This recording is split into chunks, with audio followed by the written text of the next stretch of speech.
สบายดีมันทุกคนมาพ่อกับซ่องบ่าวแอน้อยแก้ววิไสคือเก่าเด้อพี่น้องเด้อมาพ่ออยู่หน้าหนองสาเด้อบ่าวแอมาฮอดหน้าหนองสาแล้วตอนนี้เดี๋ยวมาฮอดเถียงนาเพิ่นนี่บ่เห็นไผพี่น้องเอ้ยยังบ่เห็นหนองสาหรือว่าเพิ่นดำนาอยู่หลุมพุ่นบ่ไปทุกคนไปเบิ่งหนองสาอยู่หน้าเพิ่นพุ่นแหละสงสัยสิแม่นเพิ่นดำนาอยู่หลุมพุดไปเบิ่งนํกัน จักสิครบเพิ่นหรือบ่และมาในเที่ยงนึงก็บ่เห็นเพิ่นนี่สงสัยยันอยู่ตรงหน้าพุ่นเลยฮักแต่ว่ามีดอนหลับเด้คอยบ่เห็นพี่น้องไปติดตามเบิ่งนํกันพี่น้องไปเดี๋ยวคอยก็ได้แนวมาฝากเพิ่นนี่แหละนิดๆหน่อยๆนี่เด้นี่มีขนมแล้วก็มีไว้นี่แหละมาฝากมาต้อนเพิ่นของฝากนิดๆน้อยๆทุกคนเลยบัดนี้บ่ระยะห่างบัดนี้ลงไปเบิ่งเพิ่นอยู่ตรงหน้านี่ โอ้ดำนาอยู่พี่สนองซ่านี่ค่อยหาในเที่ยงแล้วบ่เห็นเออคนนี้มีดอนหลับด้วยเนาะค่อยคิดว่าเจ้าบ่ได้ออกหน้าฉลองมื้อนี้ผู้เพิ่นดำนาเพิ่นอีจี้เอ้ยผู้นี่มาฮอดน้องซ่าดำนาเลยได้บัดนี้อีจี้ทุกคนเลยสบายดีน้องซ่าโดยมาดำแต่เช้าพุ่นเนาะมื้อนี้เนาะเนี่ยอยากแล้วแล้วให้บักใหญ่นึงก็ดีโดยค่อยมาในเที่ยงหน้ากินนี่เอ้าว่าเจ้าบ่ได้ออกมาหน้าในมื้อนี้ได้เอาแต่เช้าออกแต่เช้ามื้อนี้นะถือว่าก้านี่ลกแต่ว่านี่บ่บ่นี่โดยนี่แหละนี่แหละได้เนื้อมาฝากน้องซ่านี่เด้อนี่ของฝากนี่ขอบใจโดยฝากเพิ่นสบายดีเอซี่นี่สบายดี โดยผักยังไงเอซี่มาเฮ็ดเวียกเหตุการณ์นี่นะผังถึงอีซี่ดูกำลังเริ่มว่าค่อยเฮ็ดเวียกนั่นนี่เจ้าก็เว้าไปบ่ได้ช่วงนี้หั่นเพิ่นบ่ได้ไปหาอยู่ของกินพี่น้องเอ้ยเพิ่นว่าเพิ่นบ่ได้ไปทางใดเพิ่นมีแต่ตั้งใจเฮ็ดเวียกซุมื้อนี้แม่นแล้วว่าถือว่าสิไปหาเครื่องปลาของดงก็เพิ่นบ่ได้ไปว่าซั่นซะอีซี่เอ้ยแต่อยากให้น้องชาเว้าเองเพิ่นก็บ่เป็นเว้าแน่เนาะน้องเนาะแต่ว่ามีแต่เพิ่นตั้งจิตตั้งใจในดำนาถ้าดำนาแล้วเพิ่นจังสิไปเพิ่นว่าช่วงนี้หั่นเพิ่นก็แล่นน้ำเลยเนาะถือว่าเฮาบ่เคี่ยวเฮ็ดก็มันหมดน้ำเนาะดินมันก็อืนลงไปมันก็แห้งแต่ละมื้อถือว่าเพิ่นก็คุ้นเคี่ยวเฮ็ดนี่แหละเวียกงานชันดอนเพิ่นนี่แหละอยากให้มันแล้วเพิ่นก็ได้ซอยแม่นี่แหละดีแหละค่อยดีอกดีใจนำดีแหละเป็นผู้สาวอันฮู้จักนาเวียกไว้นี่ดีได้ช่วยพ่อช่วยแม่โอ้ยดีชมเชยเด้อน้องเด้อถือว่าเฮาเหมือนเวียกเหมือนการเฮาก็จังไปหาเงินหากะขุดจะหล่อจะนายแน่เนาะขุดจิหล่อหาหน่อไม้โดยแนวใดอันสิ่งที่เฮาหาได้ก็หาเอาเนาะหาเอามาแล้วก็สมมุติหน่อไม้นี่ก็เจ้าเคยไปนะไปหาเอามาขายอยู่บ่ไปโดยขายบางมื้อก็ได้ขายบางมื้อก็บ่ได้ขายแต่ก็บ่ได้ไปหาหน่อไม้ก็จะหล่อได้เจ้าก็เคยไปขุดบ่เคยโดยเอามาขายนี่แหละเนาะขายพอได้ซื้อบักพริกแป้งนัวนี่แหละเนาะประจำวันอยู่ในเฮือนนี่แหละเนาะเดี๋ยวนี้แหละต้องได้ช่วยพ่อช่วยแม่คือว่าแล้วเฮาก็เป็นคนบ่มีแน่อย่ามันเฮาก็ต้องได้ช่วยเพิ่นชูชนไปเด้อน้องเด้อชีวิตเฮาจักสิใดแหละเฮาก็เฮ็ดซ้ำเฮาเฮ็ดได้หาก็ซ้ำเฮาหาได้แล้วได้ซ้ำได้ก็กินคือเพิ่นว่าแล้วก็ปูหาซ้ำปูหอยซ้ำหอยแหละคือเพิ่นว่าแหละเฮาสิไปเทียบใส่เพิ่นผู้มีบ่ได้เด้เพิ่นผู้มีก็ก่อนสิมีก็เพิ่นชูชนมาบ่ได้ง่ายแหละน้องเอ้ยแต่คือเจ้านี่แหละแต่บ่แพ้ความพยายามเฮาความอดทนถ้ามีความสำเร็จมันต้องมาให้เฮาเห็นว่าเฮามันบ่มีเฮาถูกเนาะบ่ให้ย่อท้อตัวเองได้เด้คิดไปว่าโอ้แนวนั้นแนวนี้เนี่ยบ่ได้เนี่ยน่ะมีแต่เฮาตั้งใจว่าหาเงินสมมุติว่าแล้วดำนาเนี่ยฮะต้องไปหาเครื่องค้าของขายมาขายเอาเงินซอยพ่อซอยแม่ซื้อข้าวซื้อน้ำกินดีแหละนั่นแหละให้น้องซาดำนาวันนี้ว่าหลายกับเพิ่นนั้นบ่ได้ดำหดหน้าได้นี่ออกมาลิ้นหน้าน้องซาวันนี้มาเที่ยว เด้แม่น้องซ่ากับผมใครดอกแม่ก็ยังหนุ่มอยู่ดำหน้ายังไวอยู่เด้น้องสาวเพิ่นหั่น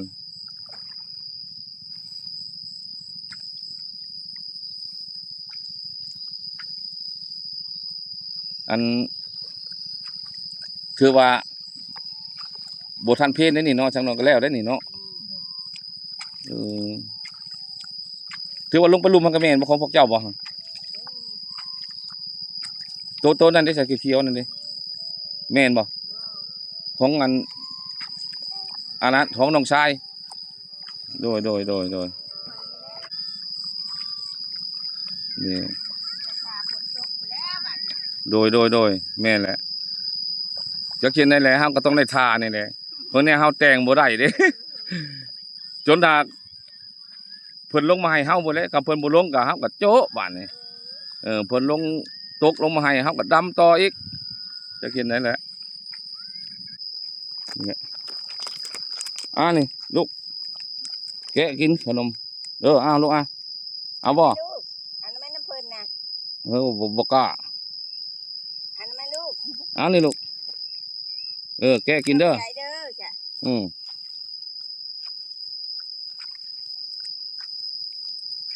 นี่เป็นน้องสาวของน้องซ่านะนี่เป็นแม่ของน้องซ่าเด้อที่ทุกคนเด้อนี่แหละเพิ่นก็สู่ชนอยู่น้ำเวียกงานนี่แหละน้ำไห้น้ำหน้าเนี่ยเฮาลูกเศร้าหน้าต้องได้บุกบืนน้ำหน้าเนาะน้องซ่าเนาะแต่บุกบืนปานนี้ก็ยังบ่ได้กุ้มอยู่กุ้มกินคือเพิ่นว่านั่นแหละย้อนว่าเฮาหน้าเฮาบ่หลายเนาะหน้าเฮาหอมกลางที่เช้าไปก็มันมืดดินเนี่ยได้อีทีทุกคนได้ผูกดินเพิ่นน่ะมันหอมแล้วเขามันจะขึ้นไปโน่นนี่ก็โยคำบอกเอารถฟอร์ดมาถังให้มันจังสิได้เนาะดินค่อยดินเงี่ยงเลยจนมันเพียงสิเป็นไหหน้าได้เนี่ยมันมืดแล้วไอ้เจียน้องสาเนี่ยหน้าเพิ่นก็หน่อยเด้เดี๋ยวก็ยังเท่านี้แหละนี่เพิ่นดำลงมากมาฟิดได้นี่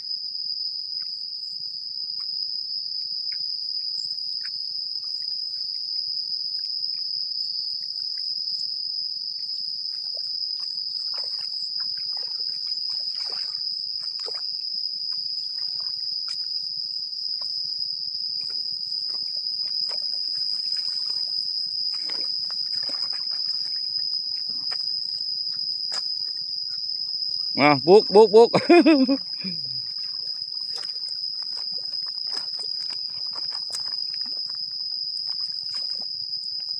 ู่พุ่นเนี่ยว่าละ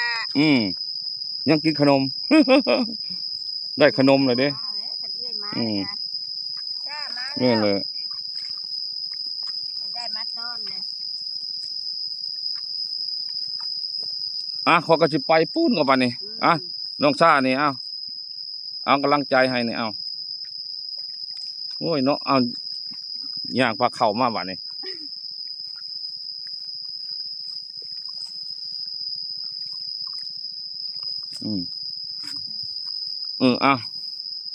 ขอบใจ โดยให้เพิ่นชื่อบัตรแล้วก็ขอให้ได้ชื่อหยังก็แล้วแต่เด้อน้องเด้อสิชื่อมักพริกเป้งนัวซอยแม่ก็ซื้อบ่เป็นหยังข้อยก็ได้บ่หลายได้นิดๆหน่อยๆแหละมาฝากมาต้อนก็แล้วก็คืออันนั้นแหละได้มีมาม่าและมาฝากแล้วก็กับน้ำใจเงินนี่แหละน้อยๆนึงก็บ่ติแล้วว่าเนาะ น้อยนึงหลายเนาะที่ได้ก็ข้อยก็ได้ซ้ำนี่ละพอได้เป็นกำลังใจให้น้องสู้ๆเด้อน้องเด้ออย่ามัน หลาย โดยบ้านนี้เฮ็ดเวียกเจ้าบ้านนี้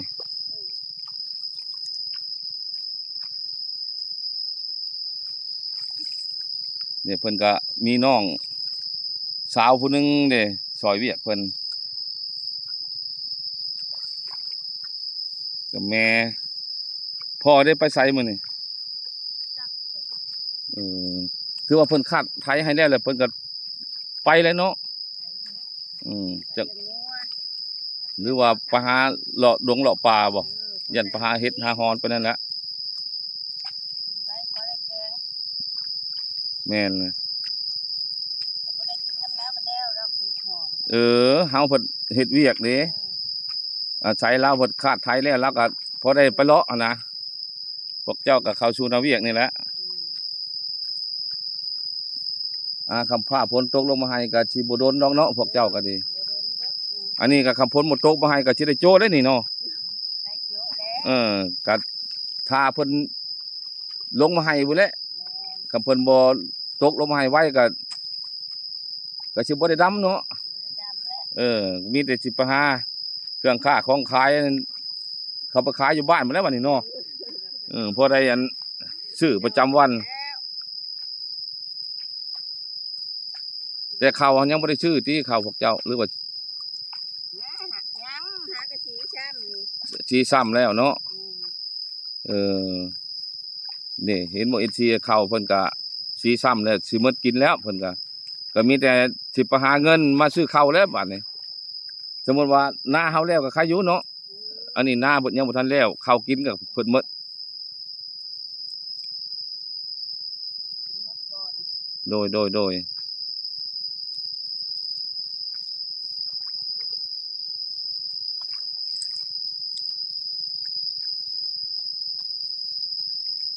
ให้ใหญ่นี่ก็แม่นโทษแถวซ้ายเลยนี่เนาะ ตอนนี้ได้ได้จุดนี้แล้วอันเอาหมูเนาะกับกระหั่นก็สิบ่ปานใดเลยให้กระปอกกระแปะพะร้อยพะแลได้นั่นเด้ อืม มันหินเฮ โดยแม่นแหละ อันนี้แล้วนี่ อัน มัน มื้อนี้ปั้นข้าวแล้วบ่มื้อนี้ ยังแหละ ตัวสายปั้นนี่แหละยังบ่ได้ปั้นข้าวอยู่ มีแต่อดเอาเนาะอดให้มันแล้วพุ่นแล้วจังสิขึ้นกินแม่นบ่ แล้ว โย อย่าท้องว่างแห้งกระเพาะสิบ่ขึ้นบ่เจ็บท้องบ่ มันเคยแล้ว คือว่าแล้วเฮาความชินเคยมาแล้วเนาะเฮาเคยกินสวายว่าซั่นซะก็พออยู่พอไปเนาะน้องซ่าเด้ปั้นแล้วบ่ เนี่ยจ้า คันน้องชาติ คันน้องซ่านั่นกินแล้วเพิ่น นกหน่อไม้ กินหมอกหน่อไม้มื้อนี้อาหารบ้านเฮาก็หลักๆก็มีแต่หน่อไม้แหละซุมื้อนี้อยากกินน้ำแล้วบัดนี้ มันว่าน้ำกระตุกนะเบิ่งดูล่ะ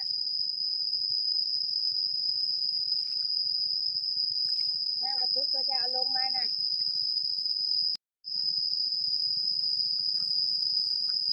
บ่เสียงจานเนาะอยู่พู่ เอาหลานเพิ่น เพิ่นก็มาเอาหลานเด้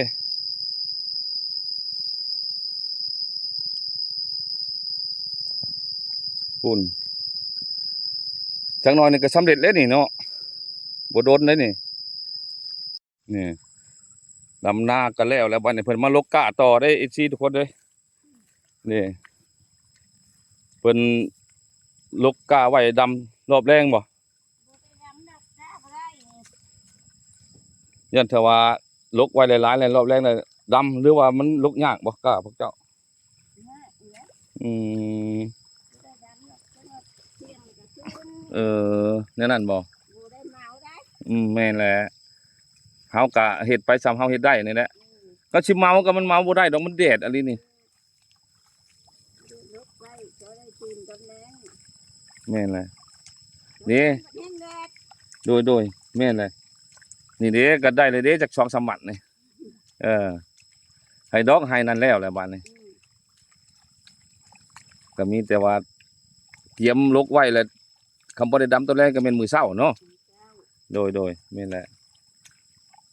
ใช้ผู้หนึงได้ไปนั่นแหละ ให้ไปดามงัวซะก่อน นี่น้องซ่ามาลกกาอีกได้FCทุกคนได้บัดนี้เพิ่นดำนาอยู่หั่นแหละแล้วก็ขึ้นมาลกกาลกไว้ดำอื่นเช้าเพิ่นว่าเฮ็ดได้ความแดดนี่เนาะแดดอีหลอนี่คำว่าจะเฮ็ดเวียกก็เฮาเฮ็ดได้แต่ยามมื้อเช้า ประมาณ9 โมง 10 โมงนี่ก็แดดแป้งออกเลยคือเดี๋ยวนี้แหละนี่บ่ไหวนะมันแดดนั่นน่ะข้อยก็สิกลับบ้านคือกันแหละไปหยอกตะงากินนี่ปะตะงาก็เอาควายไปเลี้ยงเลย อืม กลับบ้านเมื่อบ้านนี่ อืม โพดได้มาบ่ลูกนี่เด้ออีหล่าเด้อไปสิขึ้นไปพุ่นแหละ ขึ้นพระเอซีเมื่อบานนี่ช่วยแหละไปเอซีทุกคนบานนี่กลับบ้านกลับช่องเฮากลับบ้านนี่กลับบ่เด้อน้องซาเด้อเด้อ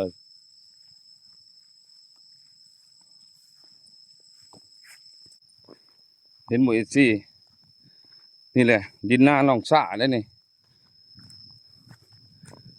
โน่นให้กว่าสันผู้น้อยเด้นี่ถือว่าเพิ่นสาวเป็นให้หน้าแต่แถวนั้นแหละแถวมันเพียงก็หน้าสาวไปให้เพิ่นว่าแต่ว่าสิสาวมาพี่เพิ่นมันโน่นนั่นดีคำบ่ให้รถพอร์ตเพิ่นมาดุดมาถังให้มันจังสิได้สิ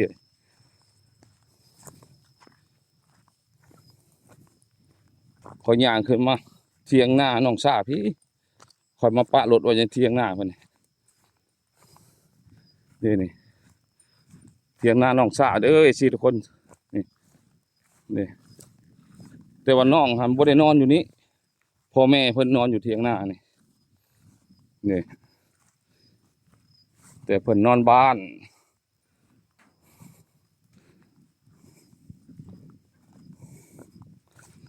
นี่เทียงหน้าน้องซาได้สิทุกคนเลยนี่ก็เซ่ไปนำเลยดอกอยากล่มเลยนี่คลิปนี้ก็ฝากไว้สำนี้เด้อถ้าติดตามกินหน้ากินคำว่าจบคลิปสำนี้เด้อทุกคนเด้อให้ทุกคนอยู่ดีมีแฮง